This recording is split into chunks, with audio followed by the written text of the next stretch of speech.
नमस्कार, knocking-news.com में आपका स्वागत है। मैं हूं गिरिजेश वशिष्ठ। हाल में मैंने आपको बताया था कि किस तरह से उत्तर प्रदेश में एक खतरनाक वायरस आ गया है, एक रहस्यमय बीमारी, एक ऐसा वायरस जिसके बारे में कोई नहीं जानता था कि वो क्या है। वायरल फीवर चल रहा था और उसके आधार पर वो 10 दिन तक रहता था, कई लोगों की जान ले चुका था और आखिर में पता चला कि उसमें 60 के करीब मर गए थे, उसमें 45 से ज़्यादा बच्चे थे और अब इस बीमारी का जो डेटा है वो 100 पहुँच गया है। मौत हो चुकी है इसमें, ख़ास तौर पे पश्चिमी उत्तर प्रदेश के फिरोज़ाबाद में और शिकोहाबाद का इलाका, आगरा का इलाका, यहाँ पे बहुत ज़्यादा तबाही हुई थी। अब इस बीमारी का रहस्य खुल गया है और ये वायरस नहीं था, ये कुछ और था। क्या था, कैसे फैलता है, आपको कैसे सावधान रहना है, इस पर सारी बात करेंगे। कहीं मत जाइए, चैनल को सब्सक्राइब कर लीजिए।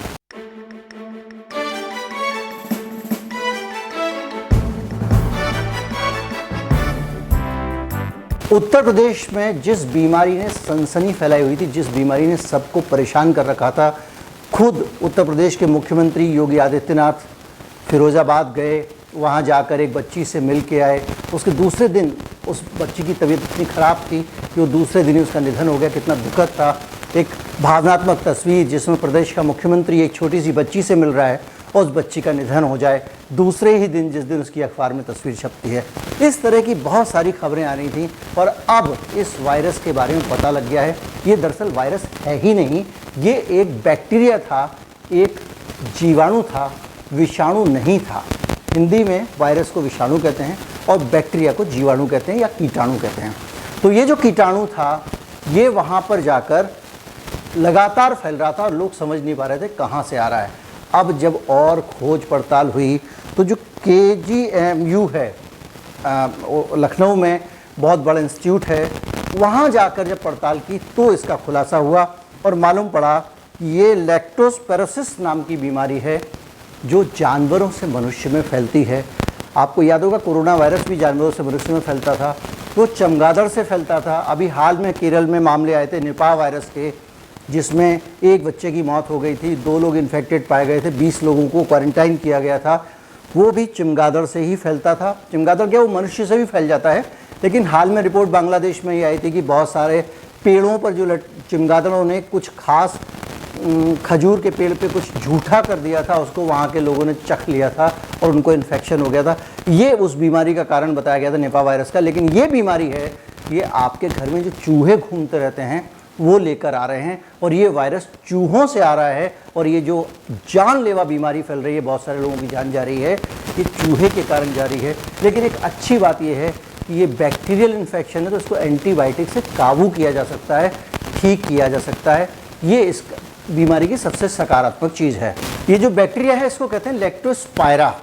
अब ये फैलता कैसे है, जो चूहे हैं और सूअर हैं, उनका जो यूरिन होता है वो जब बाहर निकलता है तो उसके कारण ये इन्फेक्शन फैल जाता है। कहीं पे कोई कटा फटा है, किसी के शरीर में कोई चोट लगी है, कोई घाव है और उसके संपर्क में अगर ये आ गया वायरस नहीं बैक्टीरिया, तो लोगों को ये रोग लग जाता है। अब समस्या ये है कि इस रोग को आजकल क्यों ज़्यादा फैल रहा है, तो इसका कारण है बारिश। जब बहुत ज़्यादा बारिश होती है और बारिश के अंदर क्या होता है कि जो मूत्र होता है चूहों का, सूअर का और दूसरे जानवरों का, वो पानी के कारण काफ़ी दिनों तक फैला रहता है और वातावरण में बहुत ज़्यादा मॉइस्चर होने के कारण, नमी होने के कारण ये एवोपरेट नहीं होता, जल्दी से सूखता नहीं है और जब तक सूखेगा नहीं उसके बैक्टीरिया मरेंगे नहीं। और ये बैक्टीरिया जो है इस तरह से लगातार वातावरण में फैल रहे थे। जिन इलाकों में फैला था, गांव के इलाके हैं, लोग लापरवाही से जाते हैं, बच्चे भी खेलते रहते हैं, कौन जूते पहनता है, कौन ख्याल रखता है, उन पूरे हालात में ये बीमारी लगातार फैलती जा रही थी। लेकिन अब अच्छी बात यह है कि इस बीमारी का तनाव थोड़ा हल्का हो गया है, क्योंकि ये एंटीवायरस, इसके लिए तो दवा होती नहीं है, वायरस का तो इलाज होता नहीं है, ये बैक्टीरिया है और एंटीबैक्टीरियल ड्रग जो होती हैं, जिनको आप एंटीबायोटिक्स कहते हैं, उनके ज़रिए इसको ठीक किया जा सकता है। और इसीलिए अब युद्ध स्तर पे इन इलाकों में एंटीबायोटिक का इस्तेमाल होना शुरू हो गया है। इसके लिए एंटीबायोटिक बताया गया है कौन सा एंटीबायोटिक है, लेकिन इस प्लेटफॉर्म पे मैं आपको उस बीमारी के इलाज के बारे में, किसी भी बीमारी के इलाज के बारे में नहीं बता सकता हूँ, उचित नहीं मानता हूँ, क्योंकि मैं डॉक्टर नहीं हूँ, इसलिए ये मैं आपको नहीं बता पाऊँगा कि वो कौन सा एंटीबायोटिक। और वैसे भी जब गंभीर बीमारियाँ हों तो डॉक्टर, ये खांसी जुकाम नहीं है, तो डॉक्टर की देखरेख में ही इलाज करना चाहिए। और कम से कम अच्छी बात यह है कि अब बहुत सारे बच्चों की जान बच सकेगी और चिंता की बात, जो सोचने वाली बात है वो ये है कि इस देश में अगर वायरल इन्फेक्शन होता है और इतने बड़े स्तर पर वायरल इन्फेक्शन फैलता है तो कोई नहीं जानता कौन सा वायरल था। और एक वायरस अगर आता है और उस कोरोना वायरस की आप आइडेंटिफाई करते हैं, टेस्ट करते हैं वो वाला वायरस था या नहीं था, और बाकी इतने सारे वायरस आते हैं, अगर उन पर भी नज़र रखी जाए, निगरानी रखी जाए और इस तरह की वायरल बीमारियां जब फैलती हैं नज़र रखी जाए, तो कम से कम हम किसी वायरस को रहस्यमय वायरस नहीं कहेंगे, कम से कम उसको पहचान पाएंगे। उम्मीद करता हूँ वीडियो आपको अच्छा लगा होगा। अगर वीडियो अच्छा लगे और आप चाहते हैं कि हमारे चैनल के साथ में आप सहयोग करना चाहते हैं तो हमारे डिस्क्रिप्शन में UPI ID है, ये स्क्रीन पे भी UPI ID लिखा हुआ है। इस UPI ID पर जाकर आप भुगतान कर सकते हैं। इस वीडियो को ज़्यादा से ज़्यादा लोगों तक पहुँचाएँ ताकि जागृति आए। नमस्कार, जय हिंद।